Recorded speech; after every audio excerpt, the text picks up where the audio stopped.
The New England Patriots 2024 season has finally come to an end, but there is some positive things to look forward to when it comes to the 2025 offseason and beyond. My name is Tyler, here with my brother Ryan, who is a diehard New England Patriots fan.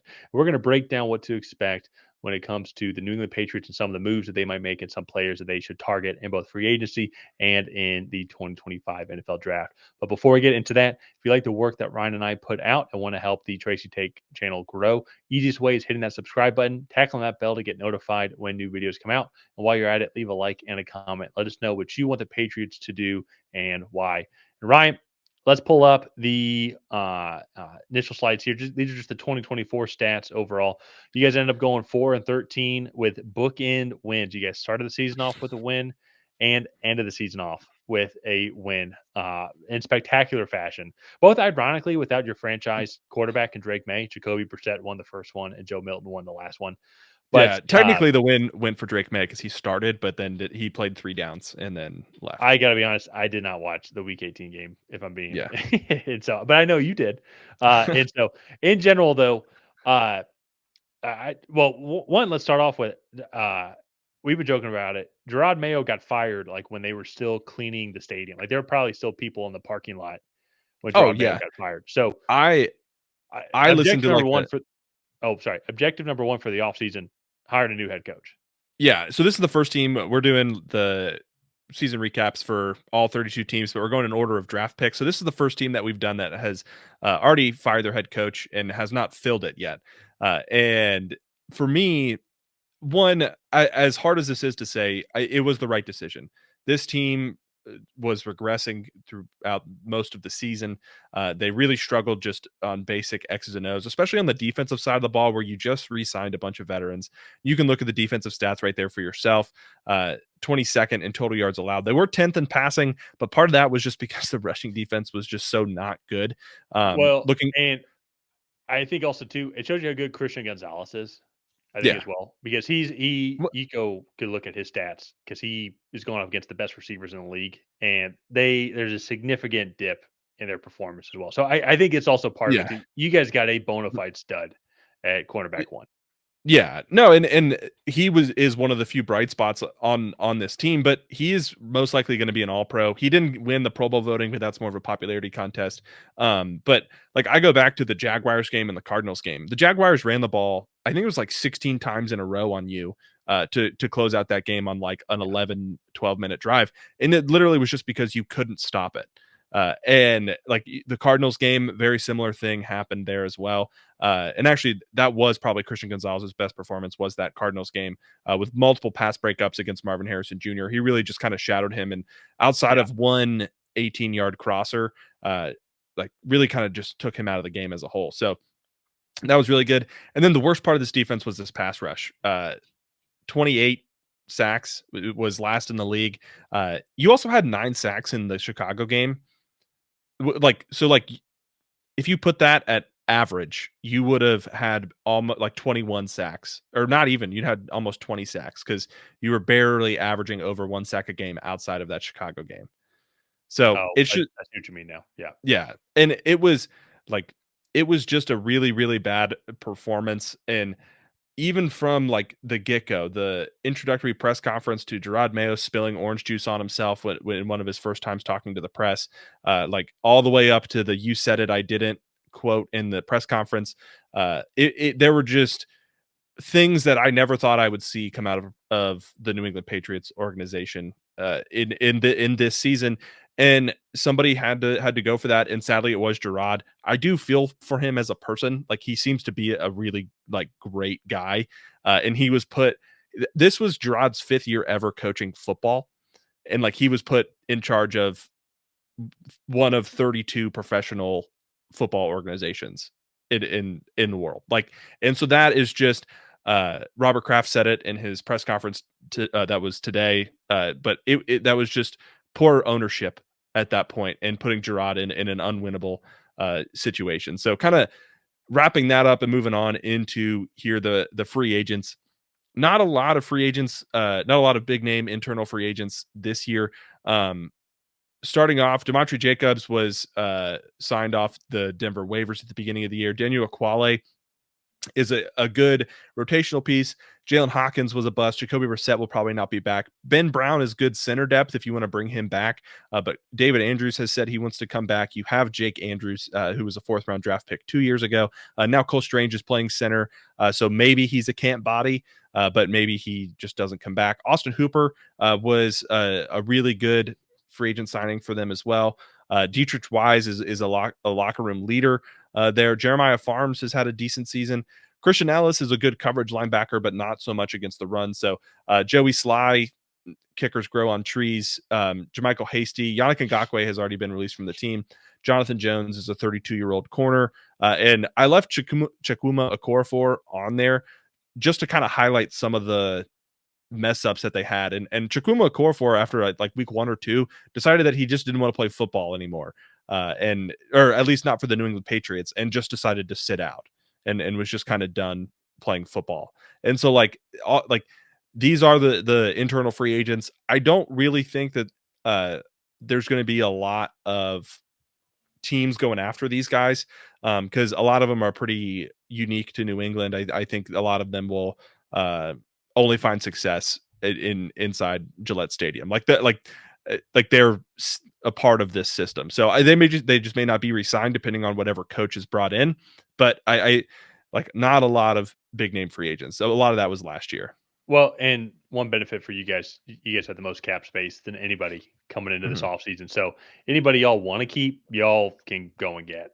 You know, and For so, sure. and that's why I think too. Like when you look at the team needs, and with not too many primary players leaving or like on free agency as well, the world's kind of your oyster when it comes to free agency. Like if you want T Higgins, like pay him what he wants. If you want Trey Smith as a Yeah. guard, pay him what he wants. You want Cam Robinson, pay him what he wants. Because you guys have so much money and you need to protect Drake Maye. You need to protect and give him some weapons. And so, and I think too, then when it comes to the coaching, on top of that is, and once again, no offense to Jerod Mayo, but like if you go get Mike Vrabel, this defense instantly becomes better. Just already, just with his knowledge Yeah. and his ability to scheme defenses and to get the most out of these players. And off what we saw in Tennessee, I think that they would draft better. I think they would get a bunch of studs right here. And you guys are in a great spot already to get a lot of defensive guys in the draft in general. So that's going to be the big thing, is going to be which coach do they get, which I think it could be Vrabel. I think he'd rather go with Vrabel, who has coaching experience, than with somebody like Ben Johnson, who it would be fun to see Ben Johnson and Drake Maye work together. But it might almost be with this sour taste in his mouth with Jerod Mayo. Sorry, with the outcome of Jerod Mayo. Yeah. He'd want to go with somebody who's more experienced. And so that I think is going to be the biggest thing. Yeah, potentially. I mean, I think you bring all those guys in for interviews and like you see which one wows you the most. There is a comfortability and like they know Mike Vrabel, and maybe that is going to be the driving force that ultimately brings him in. I know I have a pretty big amount of like that I can say. I feel like Mike Vrabel wants to be there. Whereas I feel like Ben Johnson, like Jacksonville is it would be a popular spot for him. Chicago as well. Like there are other spots where I could see Ben Johnson going. Vrabel played in New England. He won Super Bowls in New England. I think he would really love to go back there. He has a good relationship with the craft. So that seems to be the fit. But frankly, I'm not opposed to going out and getting another rookie head coach as long as you do the search and you feel like you hire the best possible guy. So for me, that's fair. Yeah. And so for me, that's what I want. I want them to go out and do a search, because that is not what they did with Jerod. And again, Jerod's a great guy. He was just put in a situation that was not good, not a good situation for a 5th-year coach, not even a head coach, but just years coaching. So let's move on now to some free agent targets and draft targets. So starting off here, T. Higgins is obviously going to be the belle of the ball, not just for the Patriots, but for most teams' free agency. So if he actually does hit the market in free agency, I would be willing to give T. Higgins like a 4-year, $120 million, $30 million average annual value with probably up to like 80 or 90 million guaranteed. my biggest thing is that he is a little bit injury prone. And so I don't know if I would be willing to like go make him one of the highest paid, like, or that would make him one of the highest paid receivers in the league. But I don't know if I would be willing to make him like the highest paid receiver in the league. That might be a little excessive. And so like I'll draw the line probably at around 30 million. But if you can't get T. Higgins, another big body guy that I like is Darius Slayton. And the other thing too, the Patriots really need to invest in this offensive line. Cam Robinson, the left tackle, is kind of the guy that I'm eyeing. He is definitely going to hit free agency because the Vikings traded for him. Christian Gonzalez will be coming back from injury. I think that would be a really good left tackle signing. That way, I'm just not in love with any of these guys at the top of the draft for at the tackle position. And to me, I think you go out, you get a Cam Robinson. I am much more comfortable taking a Josh Connerly, Jack Nelson guy at the top of the second round and letting them sit and develop for a little bit of time while Cam Robinson comes in and gives you not just serviceable snaps, but like true starter caliber snaps at left tackle. Javon Hargrave, I think, would be an interesting interior defensive lineman for them to put next to not Christian Gonzalez, Christian Barmore, Keon White on the other side. That's a really athletic and just feisty interior. Hassan Reddick, you need sack production, and Hassan Reddick, even if he's a little undersized, gets you sacks. And I always love stealing away key contributors from division rivals. So if Javon Holland does hit free agency, I would be willing to pay him a little bit more of a premium just so you don't have to play him twice a year. Yeah, that's a good point too. Actually, I didn't think about that. I think another one too. You have Khalil Mack. He is going to be a free agent as well out of Los Angeles Chargers. I think that would be an interesting Yeah. signing. You have a lot of cap space. They probably won't let him go, but we'll kind of have to wait and see. Chase Young, I think, could be an interesting one as well. Would you welcome back Matt Judon? Yeah, I would. I mean, it would At the be a price, right? totally, yeah, it would be a totally different situation. He kind of talked his way out of town. So I don't know if the Crafts would love bringing him back. The only thing is like I think him and Jerod were, I don't say butting heads, but like he was openly unhappy at practices, and I just don't know if he would want to come back. But That makes yeah, I would love to bring back an edge rusher of his caliber. I just don't know if he's the right one. He's also going to be 32 or 33. Like he's nearing the end. But again, yeah. we'll just kind of have to see how it all plays out. Also, the other thing with the Javon Holland one, we need a free safety pretty bad. We have a lot of safeties, but they're all strong safeties. And so I would love to get a free safety that could be a single high and have some good athleticism out there. So I thought Javon Holland was a strong safety. no, he's like 5'10", 200. Oh, Plays, okay. he's more of a rangy safety. Oh, the way they have it on PFF, they have Jordan Poyer as a free safety. So I wonder if they just kind of have like a dual role. Like Oh, they just have maybe. two free safeties. So Maybe. I don't we'll have know. to wait and see. I don't know. But kind of when it comes to the draft targets, though, I think you guys are in a super interesting spot because more than likely two quarterbacks are going to be off the board, and more than likely Travis Hunter is going to be off the board. So, but Yeah. still, you're gonna have Abdul Carter, you're gonna have Ashton Genty, you're gonna have Will Campbell, you're gonna have Mason Graham, gonna have other offensive linemen that you would like. Tet McMillan, I think would be a very interesting guy as well. Your pick is kind of the pick to me where like the butterfly effect really starts to begin. Yeah. Because it just seems like it just as of right now, as of January 7th, because it's past midnight here now, it seems like it's going to be quarterback, Travis Hunter. Yeah. And your guys' pick, it's almost like that's where the draft starts because there's so many interesting characters in this draft, and so many teams, especially early on, have so many different needs. Like, which way are they going to go? And so, I think it's going to be fascinating what you guys do in the first round. I think a name that I threw out here for other draft targets for you. You've already mentioned some, but one specifically, a guy you like, address that receiving room as well. Jalen Royals. That's a guy that you really like, also. Yeah, this wide receiver class is really solid. It doesn't have the Marvin Harrison Jr.'s, Malik Neighbors, Romo Dunze's. Like I think Ted McMillan is like in that Romo Dunze category, maybe. But I definitely think like he would have been wide receiver 4 or 5 in last year's class. But I think you look at some of like the day 2 picks, there's a lot of really good value there. I really do like Jalen Royals. To me, uh, he's just a really shifty, really good athlete. He doesn't drop a lot of passes. He runs good routes. He's athletic. Like there's a lot to work with there. And so I think he would be a really solid day 2 option. I also like Jaden Higgins from Iowa State. If you don't get T Higgins, one, don't want to confuse everybody too much, but also just both those big boundary X receivers that you could snag there. And there are some good depth tackles. In some ways, I actually kind of like the depth tackles better than the guys at the top. Like everybody's going to talk about Will Campbell, Kelvin Banks, Ariante Ursary, Josh Simmons. I really do like Josh Connerly, Jack Nelson, Anthony Belton is more of like a day 3 guy, I feel like, but he has some really good size and athleticism there from NC State. So there are a lot of guys at the tackle position later on in the draft that I think could provide good value. And then this edge class as a whole. I mean, I think we both in our last 2 mock drafts have had at least 5 or 6 guys off the edge come off in that first Oh, round. And not just 5 or 6 off the edge, but if you look at the trenches as a whole, probably oh half yeah, the draft is over trenches. half, Yeah, half. like last year's draft was all offensive guys. This year's draft is going to be like guys in the trenches, like mainly defensive Yeah. line guys. Yeah. And so I think that is a good situation for the Patriots because I think where this team really needs to be beefed up, and I understand the Patriots fans want that Ferrari on the outside, but we really need to beef up the trenches this year because one, Drake Maye can't be getting sacked 40 plus times a season.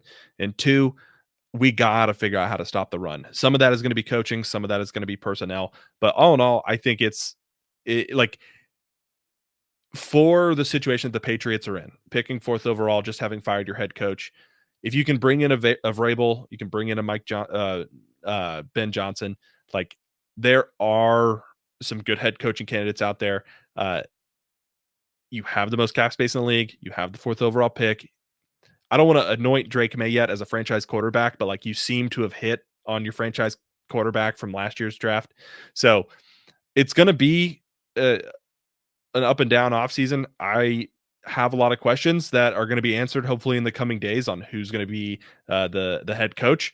But all in all, I'm excited. I'm here for it. I think they have already made the right moves this offseason as far as letting go of Jerod Mayo and opening up this head coaching search. So the one move they've made, Yeah. they're batting 1,000 on decisions so Well, far. true, but it would have been just as easy for them to be like, no, we still believe in Jerod and we're going to double down versus like, no, we're going down the wrong path and like, Yeah. No, I'm cutting with you. ties. It's funny from an outsider's perspective. Just what was said on the Twitter world, and then talking with you, and then seeing just the performance on the field is. I almost thought it was like a surefire thing that he was going to be fired, and then I think everybody and you said very nice things about Jerod Mayo. I don't know the guy personally at all. I'm sure he is a nice guy, but at the end of the day, it is business. I just think everybody was shocked that it was like the 4 o'clock games had just started. Like Yeah. it wasn't even halftime in the 4 o'clock games. I'm sure they were still cleaning the stadium. I'm sure there were people still filing out like of the parking lot. And so I think that's what just has everybody shook. If it would have come Monday, everybody would have been like, that's fine. You know what I mean? I think that was the Yeah. thing just on how quick it was. Because it's got to be the quickest. Last year when they fired Arthur Smith, that was pretty quick because he had just got off the plane and went straight to the stadium. And I remember we were recording, so that was pretty quick. This one though is like, it's going to be the quickest firing, I think. Yeah. Like The post season. the only thing is so one, it was a home game. So Jerod Mayo came back, he did his media duties, and then he probably got fired before he even went into the locker room. Oh yeah, I'm sure. And so for me, one, this was not an emotional reaction to Jerod Mayo winning the game and and losing the number 1 overall pick. To me, that game in week 18 had nothing to do with it. The decision was already made, and that was probably why Robert Kraft was just like, look, the decision's made. There's no point in dragging this out any more than we need to. Let's just let them know now, and then we can Oh move no, forward accordingly. Yeah. and that's what I'm saying. Sure, it's just interesting. You know, it's just part of being in the business. You know, Yeah. something that you and I will never have to worry about ever. Yeah. So I will never be a coach. That would sounds awful. But Although apparently they make good money. But anyways, let's go ahead. Let's wrap up this video here. If you guys have not already, please go ahead and like and subscribe. That is the best way to help out the channel. While you're down there, leave a comment on what you thought of the Patriots 2024 season and let us know what you think they should do going into the 2025 offseason. And other than that, we will see you guys next time.